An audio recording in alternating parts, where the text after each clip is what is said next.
Bonjour à toi. Tu sais quoi? Je vais te parler de la loyauté. La loyauté est un point que beaucoup de gens n'ont pas.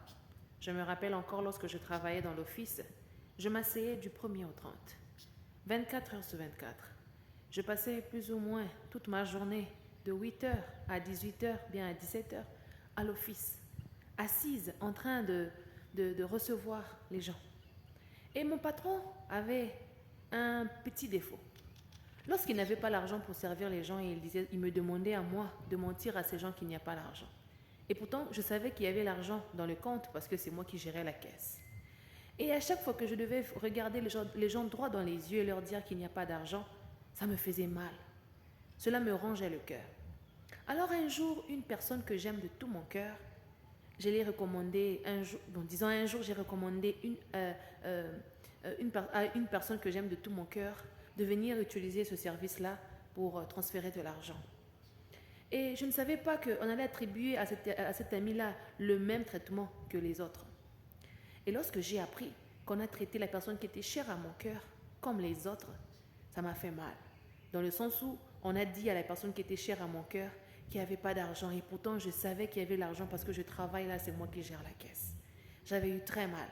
Et par loyauté, par dévouement, j'étais arrivée au point de me disputer avec mon patron tout simplement pour accommoder mon ami. Et vous savez quoi? Je suis même arrivée au point d'avoir démissionné ce travail tout simplement pour avoir sauvegardé l'amitié qui me reliait avec mon ami. Mais la meilleure des choses, c'était pas que j'ai abandonné ce travail facilement pour l'avantage de mon ami, bien pour fuir le fraude, bien pour éviter de mentir. C'était juste parce que je ne trouvais jamais mon plaisir dans ce que je faisais. Je ne trouvais jamais mon plaisir dans ça. Je ne trouvais pas mon plaisir dans le travail que je faisais. Ma mission était de chanter. Je rêvais vivre dans la musique toute ma vie. Et m'asseoir 24 heures sur 24, recevoir des gens dans un office, dans cet office-là, me rendait la vie et la tâche difficile. Alors, je me suis mis à accuser. Je me suis mis à dire, si j'ai quitté mon travail, c'était par toi, c'était par loyauté, à cause de toi, à cause de mon amitié pour toi. Au fond, la vraie raison qui m'a poussé à quitter ce travail n'avait rien à voir avec mon ami, ni la loyauté. D'où, n'oublions pas que la loyauté dépend. Parfois, on pense qu'on a fait ça par loyauté, mais enfin, au fin fond de notre cœur, on a pris des décisions parce que ça nous accommodait nous-mêmes, parce que ça correspondait avec notre volonté dans le cœur, parce que des fois, on peut désirer des choses qui sont contraires à notre pensée.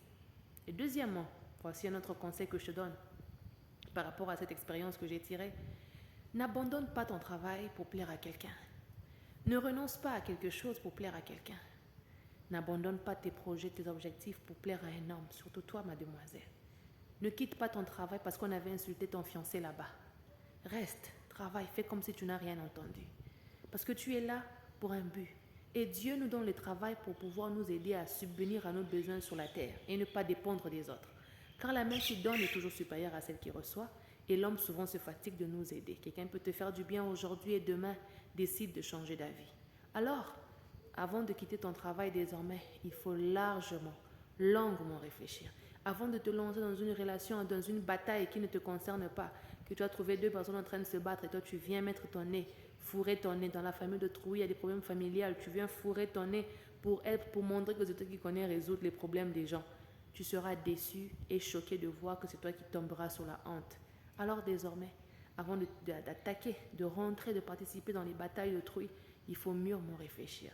Moi, je pouvais juste regarder et dire à mon ami en privé que non, désormais, ne viens plus utiliser les services ici parce qu'on ment souvent beaucoup aux gens. Je pouvais le faire pour éviter de quitter mon travail, pour éviter de frustrer mon patron, pour éviter d'abîmer ma relation avec mon ami. Mais moi, par la colère, j'ai décidé de démissionner volontairement. Pourquoi? Parce que je n'avais pas apprécié le traitement qu'on avait affligé à mon ami. Aujourd'hui, cet ami-là a un travail, sa vie est bien. Mais moi, est-ce que j'ai encore le même travail? Non. Question mark. That we need all to answer. Réfléchis bien avant de prendre des décisions, car parfois ta vie en dépend. La loyauté ne disqualifie pas de se privilégier soi-même. Oui, garde-toi et le ciel t'aidera. Avant de réfléchir, réfléchis bien à la maison. Avant de décider, décide bien à la maison. Avant de renoncer, renonce bien à la maison. Troisième conseil, il est dit souvent que on ne doit pas forcer les choses dans la vie. Si quelqu'un a pour te donner, pour te bénir, il faut le recevoir avec des cœurs bras ouverts. Mais quand quelqu'un n'a pas, il faut comprendre. Parce que hier, il avait fait des sacrifices aussi pour te partager. Parfois, des gens font des sacrifices extrêmes pour te donner, pour te nourrir. Au moment où chez eux, ils ne restent avec rien. Ils te donnent tout ce qu'ils avaient. Et toi, tu te dis, tu te mets à te plaindre. Oh, on m'a donné un peu. On m'a donné seulement ceci. Tu ne peux pas savoir peut-être que c'était tout ce que la personne là avait. Et la personne là s'est privée lui-même pour te faire plaisir. Alors, désormais, que ce soit peu, que ce soit beaucoup, nous allons être reconnaissants et on va bénir le Seigneur. Car Dieu touche le cœur de n'importe qui à n'importe quel moment pour nous faire du bien. Et c'est à nous, notre responsabilité de bien gérer le peu que nous recevons de Dieu. Hallelujah. Ok. Je te donne rendez-vous très bientôt pour notre prochain live. Sois béni.